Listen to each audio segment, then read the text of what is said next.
3, 2, 1.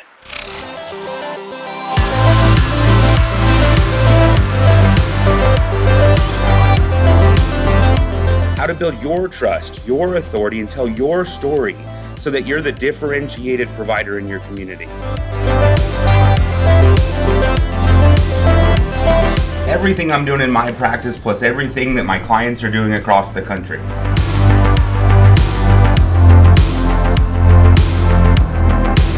I know you made the right decision for your practice. Just like my practice and the clients across the country, these marketing examples you took advantage of are going to help you grow in 2022 and beyond.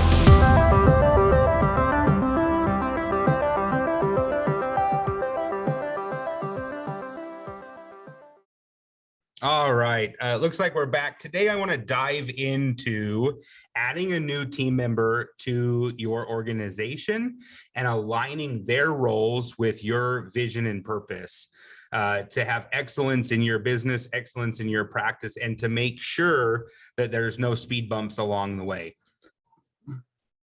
Hey, Morgan, welcome back. What's going on, Jay? You Not like that much. little intro sneak back I onto the did. camera? You're managing the camera today too, huh? Yeah.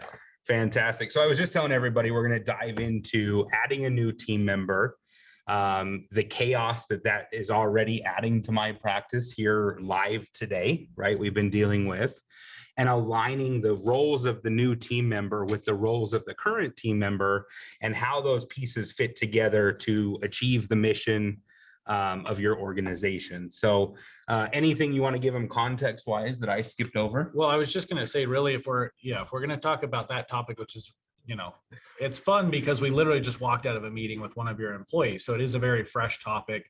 It's a real topic. I think a lot of times when you watch videos like this on YouTube or you join webinars of other people, it's them theorizing on things that could happen, or they've built up such a high pedestal that you're like, that never happens to that guy. But we literally just walked out of this meeting. So it seems fair that we need to explain how we got to now. How did it start? And for me, really the hiring pipeline, was it followed, the right Colbys, all of that stuff? Did we do that part properly? Yeah, I think the hiring was fantastic. You found a great candidate, and we hired for a very specific role with very specific core responsibilities.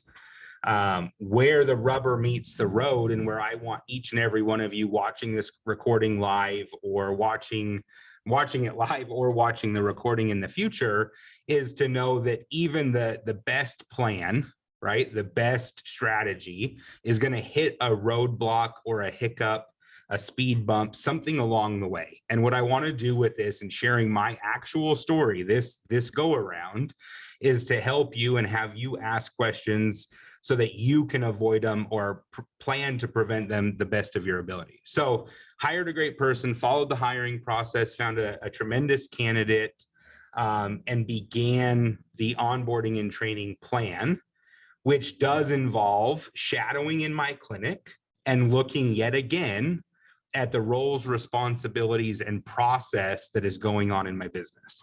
Yeah, and in the ideal world, the way that we have found the most effective, we've onboarded a ton of employees together, and you've been doing it for way longer than I have. The most effective way that we've found on onboarding employees is sharing the vision, sharing the why, like Simon Sinek talks about, doing a brief overview of their position, some key principles that we believe in, and then getting them over there to the clinic, not to start doing their job, but to shadow, be around, collect ideas, thoughts, things they want to bring back, and then come back. We're lucky enough to have this training facility, come back over to this facility, and then the training will actually begin. So we've been very, very specific, especially with this individual, that the training happens with Jared and Morgan in this building, not in that other building. I agree 100%. And the 5 core responsibilities for this particular role are patient experience, right? Quarterly service, the patient welcome process and the patient checkout process, supplies, order, and inventory management, right? And so when you look at those 5 core responsibilities, right, as I introduce the new team member to the team, I need to make sure that those are the first 5 things that they learn, the quickest that they can learn them, and be effective with those. And so it's been 5 days now. And each day we've assigned one new element to be learned. And how do you think that's going from our standpoint, from trainers' standpoint, from an onboarding standpoint? Amazing. Nice and slow, easy, one step at a time. Don't take on too much. Don't take on more than you can handle. I think from my perspective, she's getting the most hands-on, well thought out training that we've probably had onboarding since last summer, probably a year ago. Yeah, since we were stuck in the other training Since we've, facility, and we've given this job. we to other locked people them and in then we took behind, it back. we locked them in the doors. Yep. Yeah. I think Okay. it's going awesome from our perspective. I Mhm. think it's going awesome.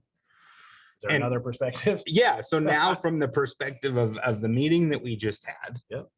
And this is a team member that was out the first 2 days, onboarding. 2 of the first 3 days of the onboarding and meeting this new team member. Yeah. Came back to the office and said, stop, wait a minute, my life has changed, the office has changed, the building's burning down.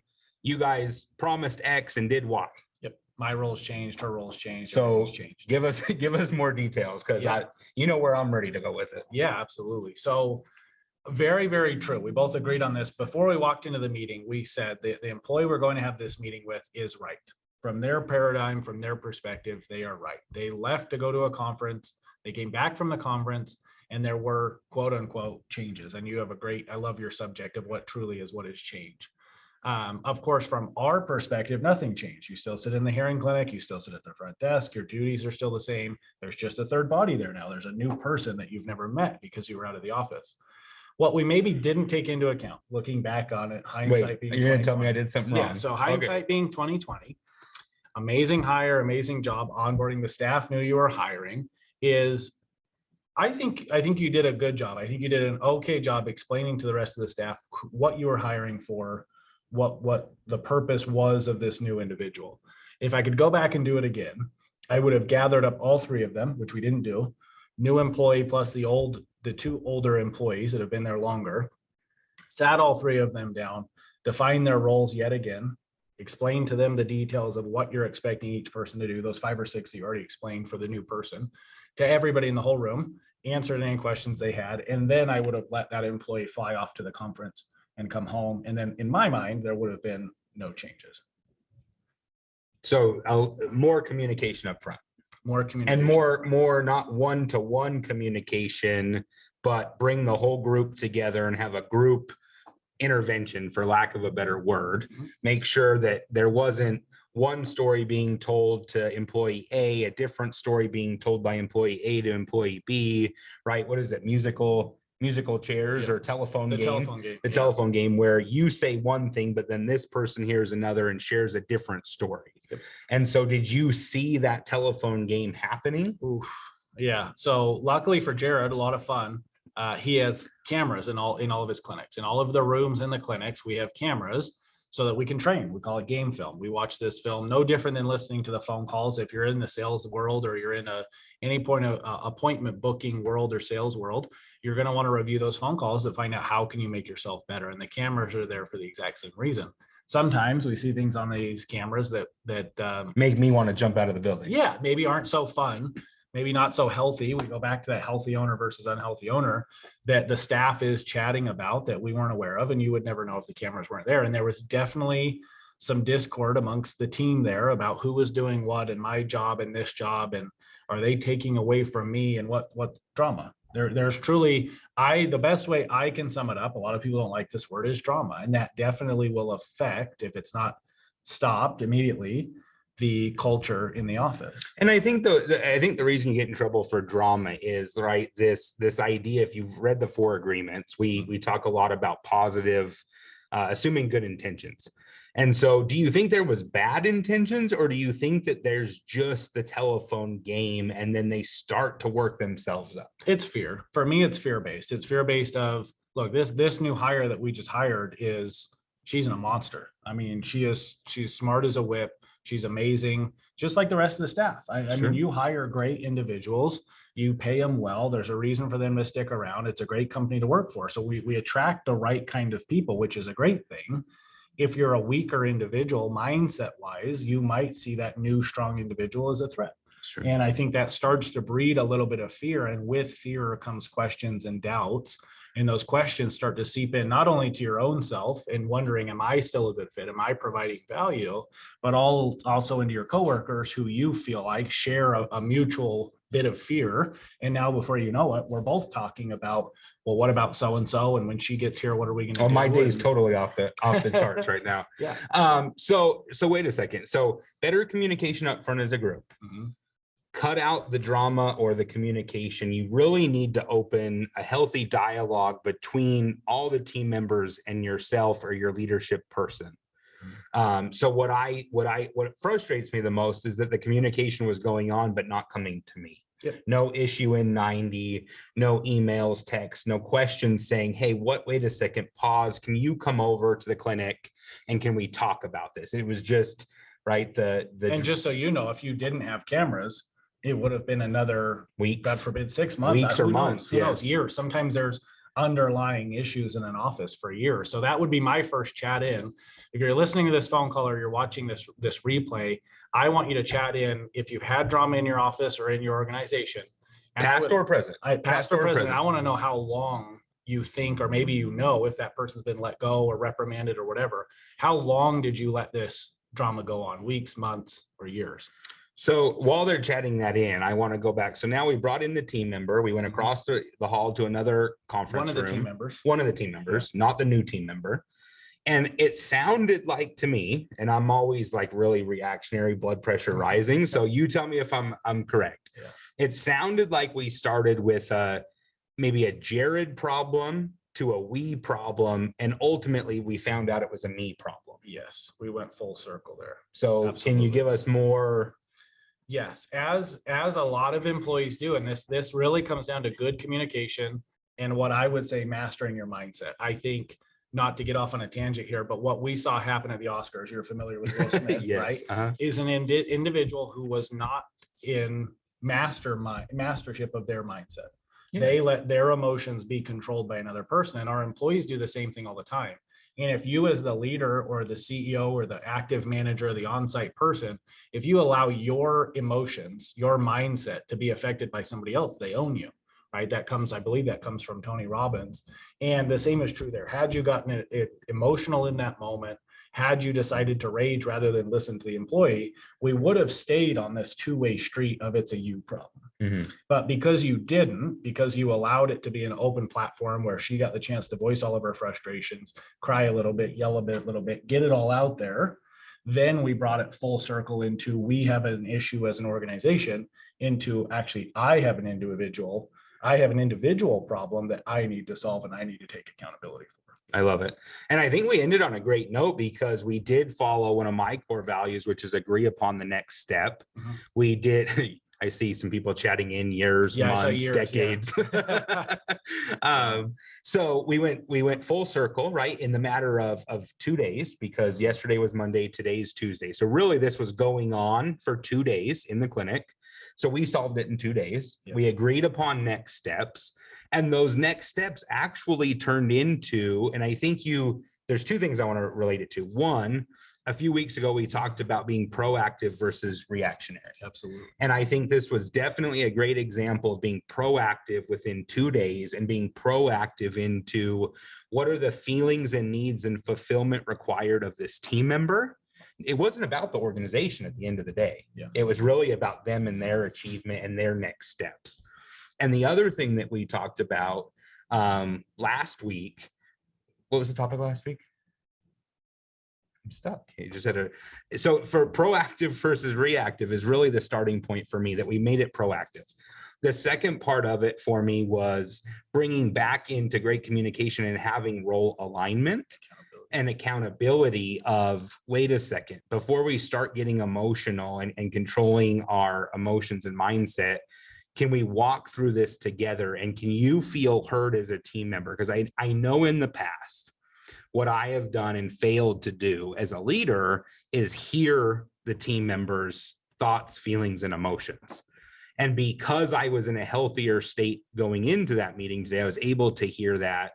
And of course, I brought Morgan you're with me. welcome. I Morgan, was gonna say, you're in a healthy mindset. that's a thank because you. We role played it. We He's role played only it before we he walked in. has to come to those meetings, so I don't jump out the window.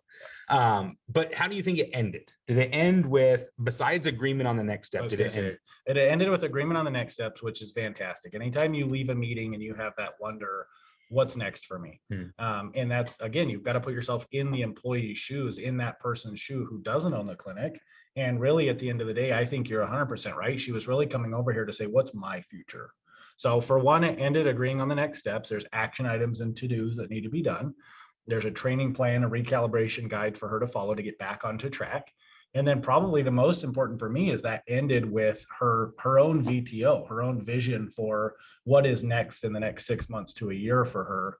And I think she feels very, very good about what's next for her now. Yeah. And I think to dive deeper as people are checking in, keep chatting in. I want to know how long you've let drama or discord or backbiting or talking or chatting or any of those things in a past or current business. So when we look at this process, Morgan, yes, I could have done better even up front, getting expectations clear, right, on day one. I think we did a great job addressing it in 2 days. We agreed upon next steps. What else in, the Kolbe world, because just last night you launched this new module on our training university called Natural Instincts. What else could we have used here as a Kolbe tool to help? Yeah, absolutely. So just behind me here, we have the change management, which is relevant to the 2 employees that have been working there. So if you've never seen this before, you want me to send it to you, just email me at morgan@audexperts.com, audexperts.com, and I'll shoot an email over to you.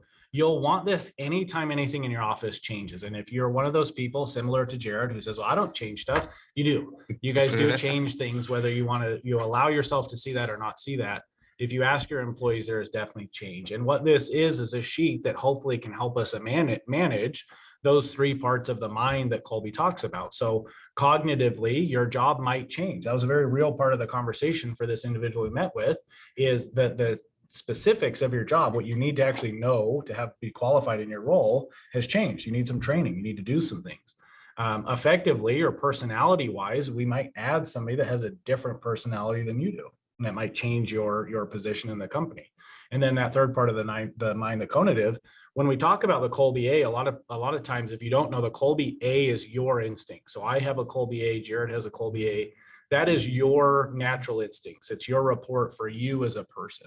And that does one of 2 things for us. One, that allows us to see the instincts of a person, how they prefer to act, how they prefer to communicate, how they strive, how they take action, how they react to certain situations. It will tell us a lot about the person. It will also tell us what it looks like to add them to our organization. So the Kolbe A will show you, are you a good job fit, which this new individual was. In the hiring process, we had her take a Kolbe A. We compared that to the other Kolbe A's. We said, yes, for the job, this person's a great fit. You can also put that Kolbe A into the software and say, how does this fit with the synergy or my culture in my organization? And you'll want to do that anytime you hire anybody, big positions or small positions, because what you're looking for is, does this person's natural instincts directly relate, or is it the opposite to the other person? We see that a lot with those Kolbe A to A reports. And I see more and more people joining. So if you're joining now, I want you, please chat in a time when drama, discord, or bad communication has run rampant or happened in your organization, and how long it was allowed to go on. Months, weeks, days, hours, years. We're talking about, for me, right, core value wise, we're talking about owning a problem and immediately solving it. From a communication standpoint, we're talking about not letting things fester. Yeah. From this team member's perspective, we're talking about listening to them and addressing their concerns. And specifically, one of the chatting questions were, what happened next, right? What were the next steps? How did you solve this problem? So one more topic, and one of the big things that happened was this power of subtraction. Right. And a few weeks ago on this call, we talked about the power of subtraction, or growth through subtraction. And what did we find out today? That we were able to subtract from this team member's perception of their future job. Yeah. So what was really interesting when we were talking about the vision, that this individual needed a vision for their own career path, and what they brought to the table, because they brought a list, which I thought was awesome. Yeah. They brought a list of what they felt like added value to the company, added value to their own life, gave them fulfillment, and things that they also just wanted to do because they thought they were fun. And it was a long list. I think it was about 7 things of what I wanted to accomplish as a person. And I think when she left, that list was down to 2. So there was a lot that got cut off that list based on, why do you want to do those things? Why do you want to learn how to program hearing aids? Why do you want to learn how to do inventory? Why do you want to learn how to do X, Y, and Z? And what does Jared perceive as valuable for the organization? What does the organization think that you should do versus you wanting or asking to do? And we actually whittled that list down quite a bit. Yeah, and I think this is a prime example of using quarterly conversations and having healthy dialogue with a team member, because it was a quarterly conversation. Yeah. Right. We talked about the things. Do I get the job? Do I want the job? Do I have the capacity to do the job? What is the job? Right. And what are the next steps? And so specifically, right, for you that chatted in, the first thing was subtracting things from this team member's role or perception of their role that weren't important to me or to the organization or to their job specific future. And wasn't, the only thing I would add there, it wasn't actually important to them as an individual either. They just thought it would be helpful, useful. Jared would like it. Yes. They deemed it as important, but they actually, at the end of the conversation, through asking a ton of great questions and putting on your mentorship hat, I think we came to the conclusion of, well, I don't actually want to know how to do that thing. I put it on there because that's what I've seen other people do. Yeah. Yeah. So we subtracted. That was one big thing that was the next step. The second next step was we set some very specific rocks for second quarter. And those rocks had to do with training and becoming more educated and sharper in what actually is the job. And so aligning, we talk about alignment for growth, aligning their needs emotionally with the core responsibilities of the job and the perception of the future job. So we set some rocks. So subtraction, some rocks. Anything else that came to mind? I would say that we're realigned. So I would say the other thing that we also did for her is I think she had a slight misunderstanding of the career, the job versus career. This person happened to be a younger individual. For anybody that's hired younger generations of workers, you know that comes with a list of challenges, no different than hiring different generations comes with a different list of challenges. One of the challenges we were having with her is this really my job? Is this all the job has to offer me? Meaning, do I really, am I going to be at a front desk forever? That was her end all be all question is this job going to stick me behind a desk for the rest of my life? Yeah.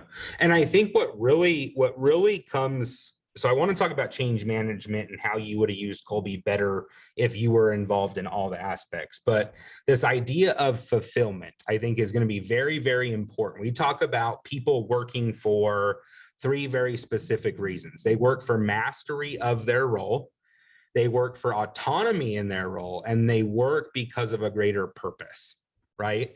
And so this team member hits all 3 of those with this conversation. The conversation wasn't, I'm overworked or I don't make enough money. The conversation wasn't about fellow teammates. The conversation was, what does my future look like? How do I make sure I'm fulfilled in my role, in my career, in my future? And I think the biggest nugget for me is, yet again, we always need to be talking about what's next. Yeah. For the great team members that say, I might not love this particular role I'm in, but I want to be part of your organization. And it reminds me of you quitting, but sticking around. Yeah. And so how do you view this, right? As an owner, how do you view this as a healthy moment and a healthy conversation, as opposed to the reactionary or unhealthy owner that says no? Yeah, I cannot tell you how many business owners I personally know, some of you might be on this phone call, that would hear that camera that we heard today and fire the person, hate them for the rest of their life. Like, you mean when I was hitting the eject button? They would have taken it negatively. And maybe that was your first emotion, but through role playing and through critical thinking and through communication, we walked into a meeting very, very calm, cool, and collected, and walked out of a meeting, I think, with a better employee and a plan for change. So when I think about that instance of a healthy versus an unhealthy owner, I can't help but stress that going back to that, you as the leader, the CEO, the manager, the leader, whoever you are who's watching this video, you have to assume good intentions. Even if your employees are at your office bickering, complaining around the water cooler, mentioning something they don't like, if your first mindset is anger and you can't pull yourself out of that, I think you have to look at your team and say, did I hire the wrong people? Sure. Because I think there's an exchange of trust there. What we talked about on the last one with the unhealthy business owners and the accountability is trust. And so if you can't pull yourself out of, it's okay if that first initial emotion is anger, because you're thinking, how could they think this way? Why don't they understand? Why? Maybe you haven't explained all of it. And so if you can't back yourself back off of that ledge and say, I'm the leader, I'm to be held accountable for everything that happens in my business, you might want to look at whether or not you have the right people surrounding you. Well, and we did this, we shared this, I shared this at the marketing implementation boot camp in March. I shared it at our mastermind. If you're not part of our coaching group, our next mastermind's coming up in June. And I share these stories not so that I can celebrate my own successes or my own failures, but so that you can learn from those interactions and shorten the time span or avoid those mistakes. And so when I'm looking at this Kolbe change management, rubric here or guidelines here, and I was watching your new module on our training university all about Kolbe and instincts, I can't help but know that this team member was an initiating follow through, or what we call a blue bar, right? And the biggest thing to do on this number is to help them know what stays the same. And I think the vast majority of our meeting today was helping understand that maybe a word on the organizational chart changed, but what stayed the same? Yeah, huge. And a lot of the people, especially in audiology, we do hire about a lot of systematic people. I mean, if you have somebody sitting at your front desk, somebody that's filing paperwork for you, if you're in real estate, like Bobby out in Wisconsin, she's surrounded by blue bars, because if they don't document those details for that house that's being sold or purchased, somebody's going to jail, potentially getting their license taken away, or a family's going to be out of their home if it doesn't get to escrow the right way, right? So those detail-oriented people surround you. And if you don't know how to articulate and communicate with them about what is actually staying the same, and we often start with the fundamentals. Are you still at the front desk? Yes. Are you still working in an audiology clinic? Yes, I do. Do we still treat people with hearing loss? Yes, we do. And then you can start talking. Do you still do cleaning checks? Yeah. Do you still scan paper? And then you can explain the minor changes. And then hopefully, I don't know if you guys can see this. Again, I'll send it to you if you can't see it. If they're that detail-oriented person, you also need to be able to justify why change is needed. So basically, the shorthand of it is you need to show up to this meeting with your staff ready to sell them on this idea, motivate them on this idea of why it's in their best interest, why they should do it, how it's going to benefit everybody, what's not changing, and how it's needed. I love it. So the next part for the action steps on fixing this behavior or recalibrating or realigning, the next step that I saw happen was we made this agreement, right? We made this agreement that she was going to protect her time and that she was going to communicate with me. Sure. Rather than amongst the team and letting what I call the toilet bowl syndrome happen. Yes. But what about that conversation? Again, very, very healthy. I think I don't know maturity level, age related, not being in a work environment that has multiple people before. There's tons of factors that are inside of that. But if you don't realize, the way I put it to her is that if you can't protect your own mental health, your own stability first, right? I say this all the time. I said it at the mastermind down in Arizona, that there's a reason on that airplane that air mask comes down first. You have to put your own mask on before you're going to be able to help somebody else. And the same is true in business. If you're not willing to protect your own time, your own sanity, your own projects, and you're constantly helping everybody else and putting all these other fires out, you're just going to spread yourself too thin. And that is the fastest way to cause burnout. Get fired because you're not doing a good job, or quit your job because you're exhausted. So we talked about change management. I'm still going to sit here, and I'm sure some of you owners are going to sit here and say, but I didn't change anything. So I don't want to take ownership of the change. Mhm. I want to take ownership of maybe I didn't communicate well up front. Maybe I did, have too high expectations, but I truly don't believe I changed anything. Yeah. Right. That's So okay. if this wasn't change management, if this just happened to be a quarterly if it had nothing to do with a new hire, but if it was just a quarterly conversation, Mhm. and I hope everybody here is having a quarterly conversation. If you don't know what a quarterly conversation is, reach out to Morgan at Odd Experts, look at our training modules. We have a very good explanation of this, but it's a chance to check in with your team, to realign, to make sure things are going well, to fix anything that's not going well. It's not an official annual review, but if this was just a quarterly conversation, does anything change here? Or is it our job as a mentor or leader to have this healthy conversation about what's staying the same, what's changed, what's evolved? Yeah, no, I think they are one and the same. The thing with the quarterly conversation that's amazing, as you know, is it forces the business owners, the people on this call, the managers, to slow down and actually be very systematic about the conversation. So an agenda is put in place, a start time, an end time, the way the meeting's supposed to be ran is all dictated for you. There isn't just you saying, hey, do you have 15 minutes to meet? So very, very strategic on that meeting. And that's going to be different than you just holding a regular meeting. So quarterly conversation versus a regular meeting is going to be different. You should always be checking in with your employees, but the quarterly conversation is your chance to actually do it with a system. And yes, if somebody comes back to you and says, no, I still feel like something changed, I think it's your job as the business owner to first explain what is staying the same and then listen. I can't get over the fact that if your staff is telling you that there's change happening and you're not willing to listen or hear that, you're just gonna there's no room for even healthy friction. You just stay opposite sides of the table. And I met with a handful of the people that are here and chatting in, at least. For you've all been in a role where something has changed. When was the most recent change from your leader, your owner, or from yourself to a team member? Was it today, yesterday, 5 minutes ago? When was the most? So much too. We've seen businesses names change. We've seen locations change. New locations started. New employees hired. New employees let go. New business models. Change in financial operations. Titles. What does a title change mean? When was the last thing that changed in your role or your business? When was the last change that happened? I think that's what's tough, right? Like from your perspective, I could almost hear you saying, let's say that I did change something massive in my, but let's say you stopped calling it Intermountain Audiology or Hearing and Brain Centers and you called it buyhearingaidcenter.org, right?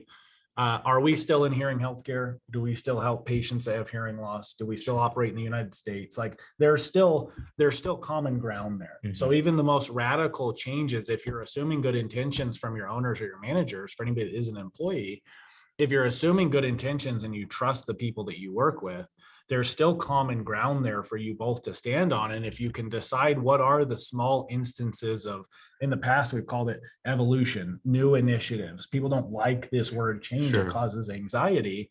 That if you can first agree to commonality, what has not changed, even if it's fundamental non-changes, then you can agree on those new initiatives. You can at least have a healthy conversation. Well, and I'm just sitting here, number one, for our initiating fact finders, it says justify the need for change, right? And I think as I explained through why we hired this new person, where the current employee is going to move to, why they wanted to move, and then explained what all staying the same, I think I overcame it. I think it was just as simple as this change management Colby perspective. So my guess is, and I'd love to hear you chat in, of when the last change was, and if there's something in your organization we can help you solve, or that I can share a story about from my practice of change management, aligning core roles and responsibilities, and how that affected my organization or chaos. So if there's something we can solve today, let's hop in and solve that, chat in. Otherwise, we do have another meeting today, and I think the nuggets are here, right? Colby, change management. Yep. Watch the training university with Morgan to understand your team's natural instincts. Make sure you have 2 days left. Make sure you do your quarterly conversations and have healthy communication and role alignment. Yep. And I would just add, the only thing that you did a fantastic job of today, and you should all look to do better on, is we have a saying in audiology of catch it early and treat it early when it comes to hearing loss. And I think the same is true for these issues in your office, that drama, quote unquote, the toilet bowl situation, the things that happen in all of our businesses. The sooner you can catch it and have a healthy conversation, bring it to conclusion, set a path to realign that person, recalibrate them, get them back going, agree on the next steps, the better off you will be, your organization will be, that employee will be, and you don't have to deal with it. Don't let it be years. For whoever chatted in ears, never let that happen again. I love it. And hopefully that's what you learned from this call. Take immediate and massive action. As Dr. Darrell would always say, let's do it live. So chat in if you want some help right now. Otherwise, we're going to call it a day. And we look forward to solving those problems. Make sure you check out whytheythrive.com. Make sure you check out the training module for human instincts and knowing your people. Make sure you have an open and honest quarterly conversation. Thank you for a great day. We look forward to seeing you next week.